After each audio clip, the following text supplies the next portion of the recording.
Hello students, class 11th unit आपकी second kinematics NCERT का chapter number 3 motion in a straight line.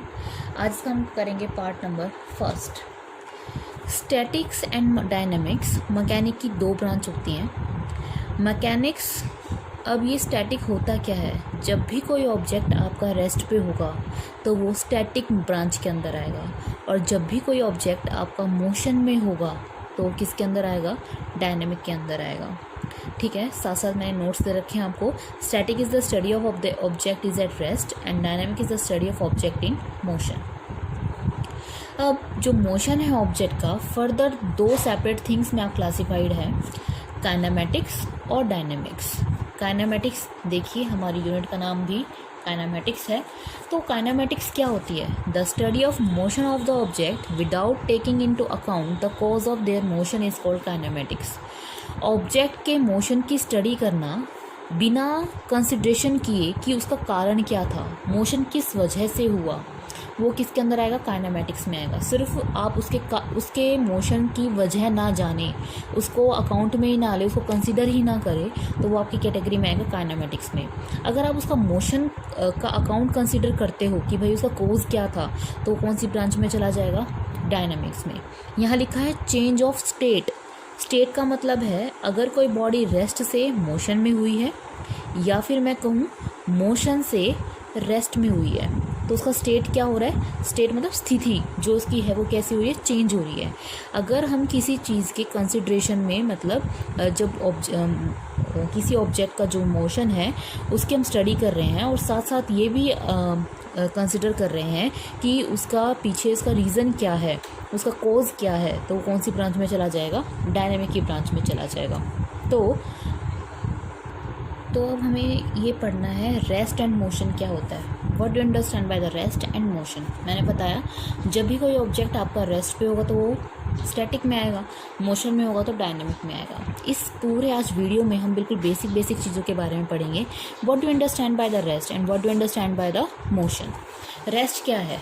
Rest का मतलब क्या होता है, कोई चीज़ अपनी जगह के साथ, मतलब जो चीज़ फिक्स्ड है, मतलब ये पॉइंट है, मैं यहाँ पे अगर स्टॉप वॉच चला दूँ, घड़ी चला दूँ, ये पॉइंट, कोई भी चीज़ अगर यहीं रहे, समय तो आगे बढ़ता जाए पर ये पॉइंट यहीं रहे, ये पॉइंट यहाँ से यहाँ ना जाए, तो बॉडी क्या कहलाएगी, रेस्ट पे। ठीक है, मोशन, कोई बॉडी जो है अपनी जगह बदल रही है समय के साथ, तो वो क्या कहलाएगी, मोशन में।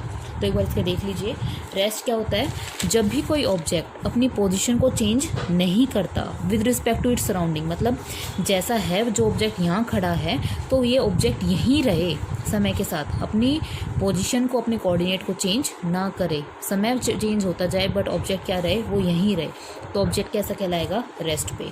अगर ऑब्जेक्ट की पोजीशन चेंज हो रही है समय के साथ तो ऑब्जेक्ट कैसा कहलाएगा, मोशन में कहलाएगा।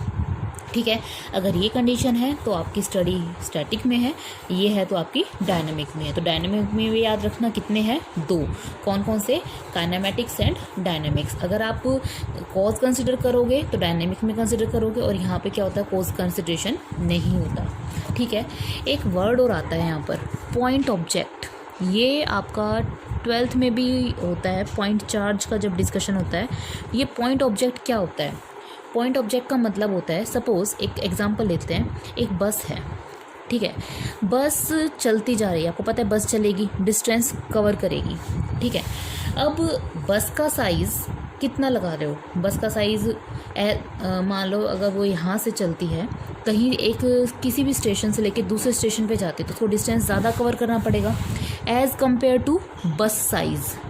मैं ये कह सकती हूँ कि जो बस का साइज़ है is very less than the distance covered by the bus, है ना, distance covered by the bus.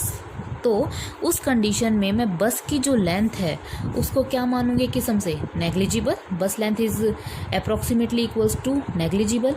तो जब कोई चीज़ डिस्टेंस ज़्यादा हो as compare to its size, तो उसे क्या कहते हैं, पॉइंट ऑब्जेक्ट। तो मैं अगर एक लाइन में लिखना चाहूँ तो क्या कह सकते हैं, पॉइंट ऑब्जेक्ट कि if the distance covered by the object is very large as compare to the size of object, then it is called point object. ठीक, अब हमें पढ़ना है मोशन इन 1, 2 और 3 डायमेंशन।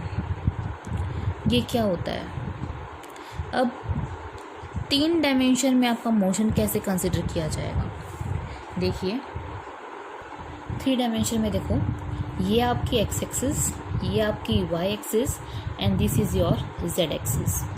ठीक है, ध्यान से देखो, एक्स और वाई आपस में कितने डिग्री के एंगल पे है? 90। एक्स और जेड कितने पे है? 90 पे। और y और z आपस में कैसे हैं? 90 पे, है ना। This is y and this is z, the angle between it is 90 degree, है ना। तो they are 3 mutually perpendicular axis. तो अब मैं इस चीज़ को, ये तो है 3 डायमेंशनल केस। जैसे अगर मैं एक एग्जांपल लूँ, एक मॉस्किटो उड़ रहा है, ठीक है, flying, mosquito is flying, it is a case of 3 dimensional, है ना। मॉस्किटो चल रहा है। अब देखो इस 3 डायमेंशनल केस को मैं दिखाऊंगी कैसे? एक 2 प्लेनर बॉडी पे, है ना। जैसे ये नोटबुक है, अब ये आपकी X axis, this is your Y axis and that is your Z axis. ठीक, तो ये इसका मतलब ये नहीं है कि लाइन ऐसी है, तिरछी है, यूँ नहीं। ये है कि this is x, this is why and this is your Z, इस तरीके से। ठीक है, दीज आर परपेंडिकुलर। देखिए अब एक्स, वाई एंड जेड, इस तरीके से। देखो अब यहाँ पर क्या है, आपका जो बोर्ड लगा होता है, जिस प्लेन में आपका बोर्ड रखा होता है, वो कौन सा प्लेन होता है? वो आपका एक प्लेन होता है। प्लेन क्या होता है? प्लेन वो होता है जो 2 एक्सिस से मिलके बनता है। ठीक है, 2 एक्सिस से मिलके बनाने वाले जो स्पेस को हम क्या बोलते हैं? प्लेन बोलते हैं। अगर कोई मॉस्किटो हवा में उड़ रहा है तो वो कौन से कौन से कोऑर्डिनेट के अंदर है? वो 3 कोऑर्डिनेट के अंदर है। तो हम कैसे पता लगाएंगे कि कोई बॉडी 1 डायमेंशनल मोशन में है, 2 डायमेंशनल मोशन में है या फिर 3 डायमेंशनल मोशन में है? मान लीजिए यहाँ एक कोई पॉइंट है P, ठीक है, x1 y1 z1, ये इसका कोऑर्डिनेट है। x1 से distance x1, y1 and z1। जैसे जैसे समय बढ़ता गया, इसने अपना डिस्टेंस चेंज कर लिया और कुछ समय के बाद वो यहाँ आ गया। इसका कोऑर्डिनेट हो गया x2, y2 और z2। ठीक है, अब देखिए अगर मैं कहूँ x1 क्या है, तो ये x आपकी x एक्सिस है, तो that distance is called x1, है ना। ये आपकी y एक्सिस है, तो ये पॉइंट है, तो this distance is known as y1। और ये आपकी z एक्सिस है, तो यहाँ पे जो डिस्टेंस होगा आपका, ये वाला जो डिस्टेंस होगा इस एक्सिस पे, तो ये आपका क्या कहलाएगा? आपका z1 कहलाएगा। तो मैं इसको इस तरीके से दिखाऊं, सी स्टूडेंट्स, दिस डिस्टेंस, इस एक्सिस के दौरान जो डिस्टेंस है इस पॉइंट का कितना है? z1, x1, y1, z1। कुछ समय के बाद पार्टिकल आ गया यहाँ, तो अब इसका डिस्टेंस ये कितना हो गया? x2। ये डिस्टेंस कितना हो गया? ये वाला distance y2 and that distance is known as, ये वाला डिस्टेंस, इसे क्या कहेंगे हम? z2।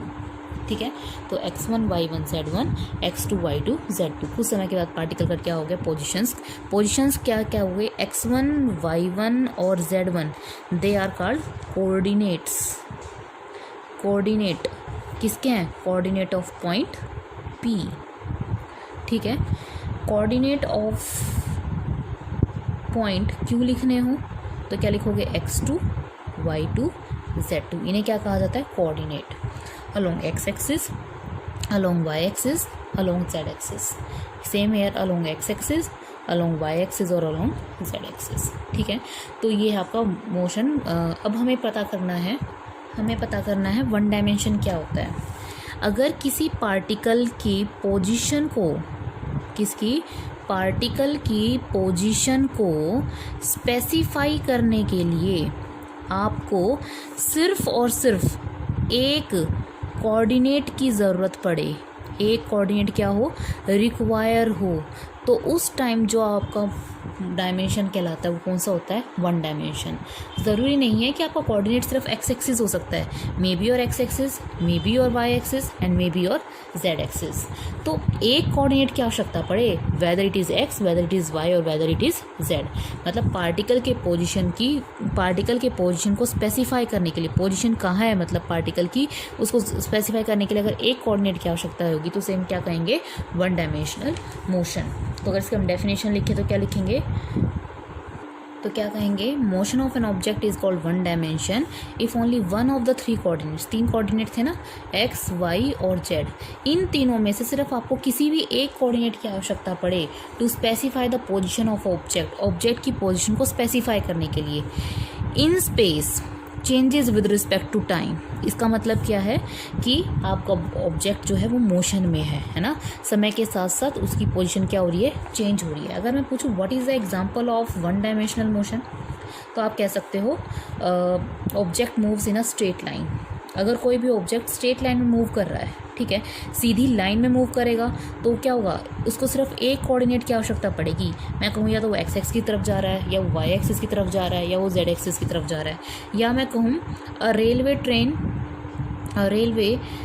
और a train moves on a railway track, train moves on a railway track. अब रेलवे ट्रैक पे वो सीधी जा रही है ना, तो उस टाइम जी कितने कोऑर्डिनेट की आवश्यकता पड़ेगी, सिर्फ एक कोऑर्डिनेट की आवश्यकता पड़ेगी पार्टिकल के पोजीशन को स्पेसिफाई करने के लिए। अगर मैं कहूँ what is two dimension, two dimension क्या होता है, जब आपको एक्स वाई और जेड में से तीन कोऑर्डिनेट में से किसी भी दो कोऑर्डिनेट की आवश्यकता पड़े, whether it is X Y, Y Z या जेड एक्स, इनमें से आपको किसी भी दो की आवश्यकता पड़े, तो वो आपका क्या कहलाएगा, टू डायमेंशनल मोशन। तो सिर्फ कितना चेंज होगा, motion of an object is called two dimension if two of the three coordinates required to specify the position of object in space changes with respect to time। अब मैं कहूँ what is the example of two dimensional motion, two dimension का motion का example क्या दे सकते हैं आप, देखो मैं कहूँ a mosquito moves on a floor, a mosquito moves on a floor, एक फ्लोर पे चल रहा है। अब फ्लोर क्या है, एक प्लेन है आपका, ठीक है, और प्लेन कितने चीज़ों से बनता है, आपकी दो एक्सिस से बनता है, यानी कि दो कोऑर्डिनेट्स चाहिएंगे। तो दो कोऑर्डिनेट जहाँ ज़रूरत पड़ जाए तो वो आपका मोशन कैसा आ जाएगा, आपका टू डायमेंशन मोशन आ जाएगा। या फिर मैं कहूँ insect crawling on a floor, है ना, क्रॉल का मतलब होता है रेंगना, ठीक है, क्रॉलिंग का मतलब होता है रेंगना, ठीक है, तो क्रॉलिंग ऑन ए फ्लोर। तो these are the example of two dimensional motion. अब मैं कहूँ what is three dimensional motion, three dimensional motion क्या होता है, जहाँ पार्टिकल किसी भी ऑब्जेक्ट के को स्पेसिफाई करने के लिए आपको तीनों कोऑर्डिनेट की आवश्यकता पड़े, वो क्या कहलाएगा, आपका थ्री डायमेंशनल मोशन कहलाएगा। जैसे उसका एक एग्जांपल लिया जाए कि एक पतंग है, अ फ्लाइंग काइट। अब काइट आपकी उड़ती है ना, स्काई में उड़ती है, तो उस टाइम स्पेस में उड़ रही है, तो उसको तीनों कोऑर्डिनेट की ज़रूरत पड़ेगी, एक्स भी, वाई भी और जेड भी। समय के साथ उसका एक्स भी चेंज होगा, वाई भी चेंज होगा और जेड भी चेंज होगा। या फिर मैं एक एग्जांपल लूँ, अ फ्लाइंग एरोप्लेन, ये भी क्या है, इसका थ्री डायमेंशनल मोशन है, ठीक है। या फिर एक और एग्जांपल लिया जाए, the random motion of gas molecules, ये भी क्या है, आपका एक थ्री डायमेंशनल मोशन के अंतर्गत आता है, ठीक है। तो क्या होता है आपका वन डायमेंशनल, टू डायमेंशनल और थ्री डायमेंशनल, जब आपको तीन कोऑर्डिनेट्स में से सिर्फ एक कोऑर्डिनेट की आवश्यकता हो तो आपको वन डायमेंशनल, जब आपको दो कोऑर्डिनेट की आवश्यकता हो टू डायमेंशनल, और जब आपको तीन की आवश्यकता हो तो थ्री डायमेंशनल कोऑर्डिनेट कहलाता है, ठीक है। और एक जो प्लेन होता है वो आपका क्या है, दो एक्सिस से मिलके बना होता है, क्लियर है। और जैसे ये अब एक इधर देखिए, जैसे अब ये है नोटबुक, इस प्लेन ये रखी है इधर, ठीक है, तो ये प्लेन में रखी है, ठीक है। आपका जो ब्लैक बोर्ड होता है वो भी क्या है, एक प्लेन के अंदर है। जैसे अब फ्लाइंग काइट है, फ्लाइंग एरोप्लेन है, the random motion of gas molecules है, या कोई भी इंसेक्ट हवा में उड़ रहा है, ठीक है, तो वो सब क्या है आपके एग्जांपल्स किसके, थ्री डायमेंशनल मोशन के। जब वो फ्लोर पे चल रहा हो, या फिर बोर्ड के ऊपर चल रहा हो, या फिर मैं कहूँ कोई ऐसी चीज़ जो आपकी सिर्फ एक प्लेन में हो, तो वो क्या कहलाएगी, आपका 2 डायमेंशनल कहलाएगा। जब कोई ऑब्जेक्ट स्ट्रेट लाइन में चल रहा हो तो वो क्या कहलाएगा, आपका 1 डायमेंशनल मोशन कहलाएगा। तो आज की वीडियो आपकी जो थी वो बिल्कुल बेसिक चीज़ों पे थी। अब हम आएंगे नेक्स्ट वीडियो के साथ। तब तक स्टूडेंट्स स्टे होम स्टे